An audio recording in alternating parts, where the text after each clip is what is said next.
Welcome to Praxis Project. If you're a CEO, senior leader, or board member navigating the fast-evolving world of business, you have found your hub of actionable insight and no-nonsense discussion.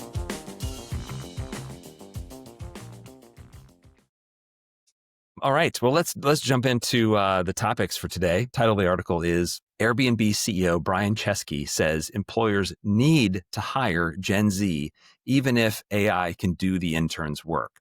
Or one day the bots will outnumber bosses. We'll start there and looking to give you some advice, perspective, and input from a legal, finance, operations, and human perspective. So, Valerie, you want to start us off on that one? From a financial perspective, it's impossible to not get on board with eliminating a lot of these rote mundane tasks.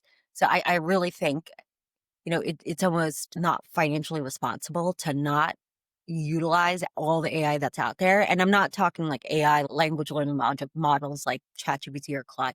There's just so much integration that I myself have incorporated between all these different tools and getting everything seamless and fairly integrated that we actually have eliminated roles. So I personally can say that it has impacted us and helped us financially. Okay. Now, in terms of the Gen Z comment, so we don't have kids, but we have friends that have kids around this age, and I don't know how they would get to where we are in life if they don't go through the ranks too. I mean, believe it or not, all the work that I've had to do, with AP is because I like went in, interned, helped all these people do all these things literally with paper and pen that way back in the day. And so now green more paper. And now, just having to not do that and figure out a way. Otherwise, I just think it'll be impossible to create a workforce that has any sort of human intelligence from from this cohort of an age group. So I don't know. We'll see. Yeah. I'm interested to hear what you think too, Barry, since you have kids around this age. Ish. Yeah. The kids would, they say they lean millennial, and not Gen Z, but that's funny. Yeah. They're age group fluid. Okay.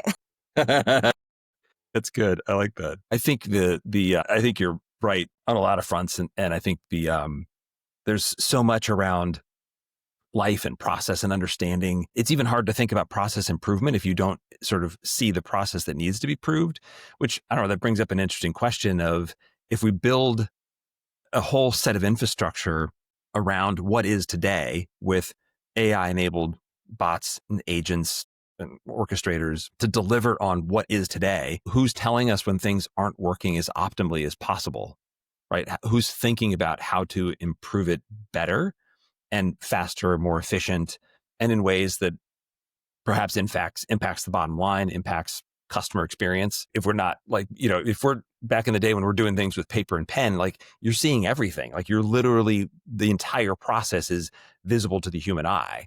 And we're able to sort of think about the impact of those things. So I don't know, that's another interesting way to look at Valley, sort of how we got to where we are today. Yeah. And what those kind of aspects that got us here. Yeah. I don't know.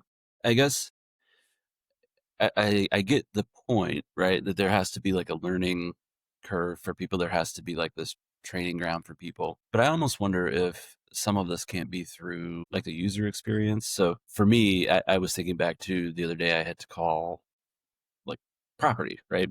Had to call, I was picking up my daughter and I was trying to get someone on the phone, and it went through like a series of AI prompts. I'm like, I just want to talk to a person. Right. Like, and I kept saying this into them. I just want to talk to a person.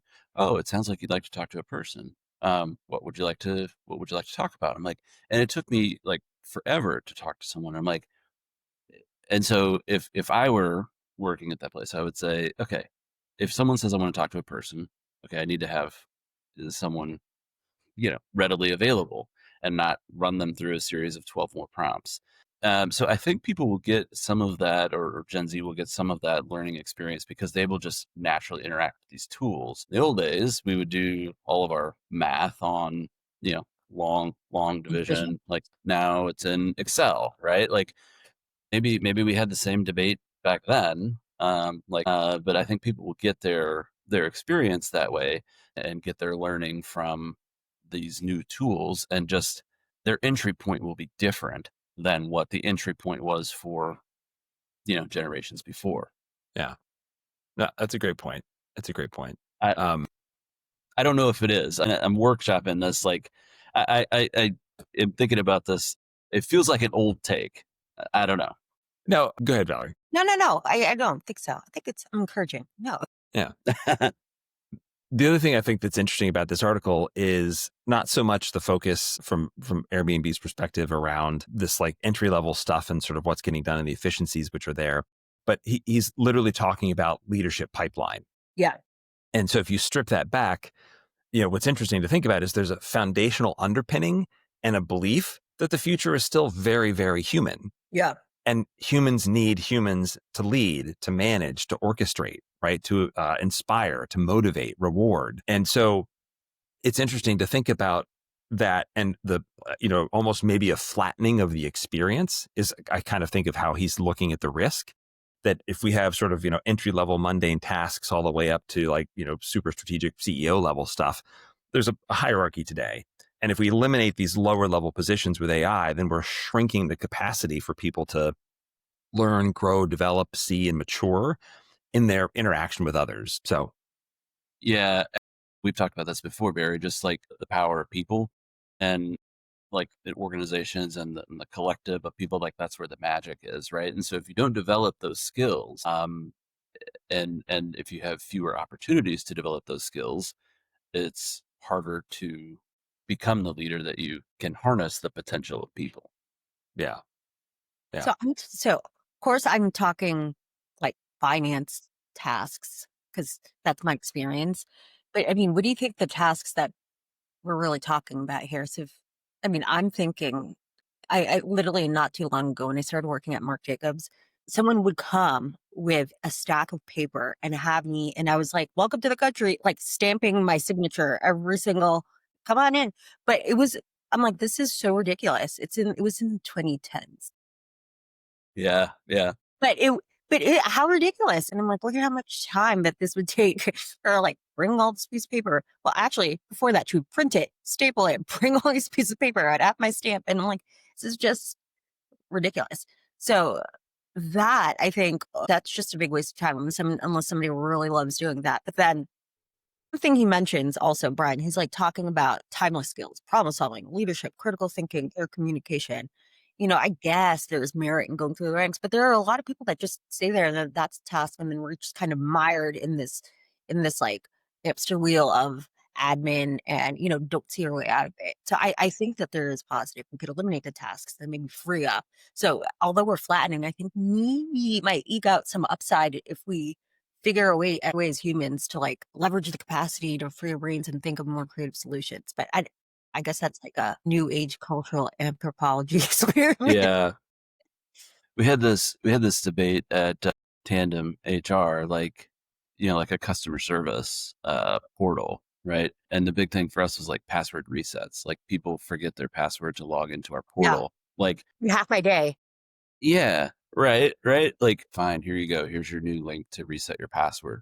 Or can we automate that? Like, are people going to learn anything from that? Is that really going to teach them anything? Or can we just take that off the table and really help them with, hey, I've got a question about my benefits or whatever else, like that actually would take some critical thinking or some strategic skill.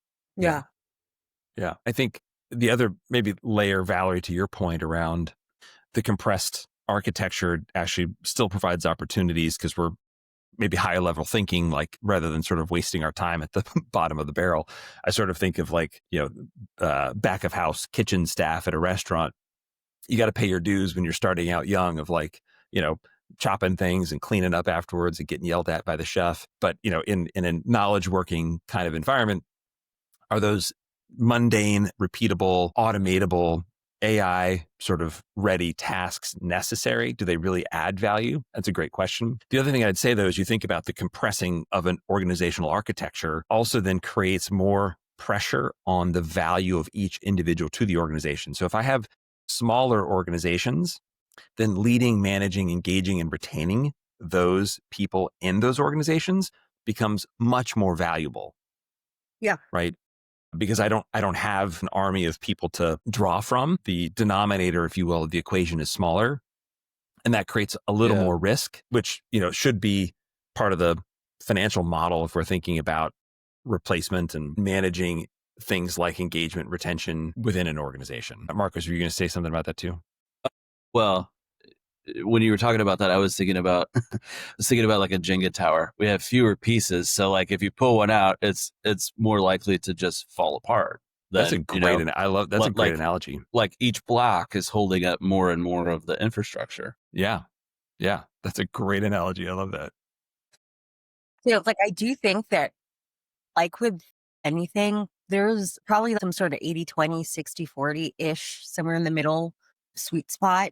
But okay, so I never think of like other industries, but in the restaurant industry, as an example. So we go to this like same restaurant all the time, and then pretty good friends with the GM. He was using pen and paper to do inventory. And I was like, you can take a picture and upload that into Claude, and it'll tell you exactly what your inventory is. And he's like, really? And I'm like, yeah. And I'm like, he's literally taking pen and paper and like writing down all the bottles. And I'm like, that can Yeah. definitely be eliminated.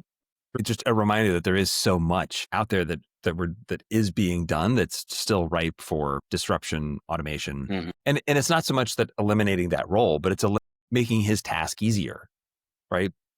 And to your point, Valerie, freeing him up to do other higher value tasks rather than going around counting bottles and making tick marks on a literal piece of paper. So Airbnb, how many employees do we think that they have? Do we know?